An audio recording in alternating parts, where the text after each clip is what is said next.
ಸನಾತನ ಧರ್ಮ ತನ್ನ ಛಾಪನ್ನ ಭಾರತ ಮಾತ್ರವಲ್ಲದೆ ವಿಶ್ವದಾದ್ಯಂತ ಮೂಡಿಸಿದೆ.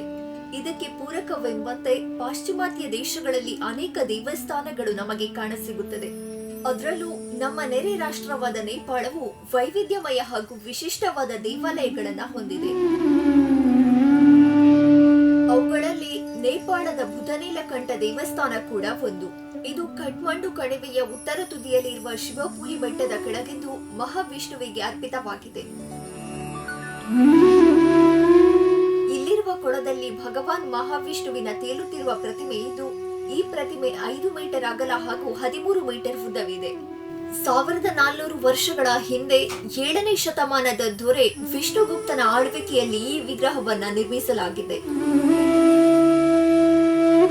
ಇಲ್ಲಿ ಪ್ರತಿ ವರ್ಷ ಶಿವರಾತ್ರಿಯ ದಿನದಂದು ತೇಲುವ ವಿಷ್ಣುವಿನ ವಿಗ್ರಹದ ಮೇಲೆ ಶಿವನ ಪ್ರತಿಬಿಂಬ ಕಾಣಿಸುತ್ತದೆ.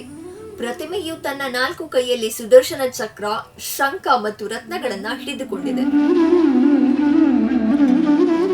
ಶಿವರಾತ್ರಿಯ ದಿನದಂದು ಕೊಳದಲ್ಲಿರುವ ವಿಷ್ಣುವಿನ ವಿಗ್ರಹದ ಮೇಲೆ ಶಿವನ ಪ್ರತಿಬಿಂಬ ಕಾಣಸಿಗುವುದು ವಿಷ್ಣುವಿನ ಪವಾಡವೇ ಸರಿ.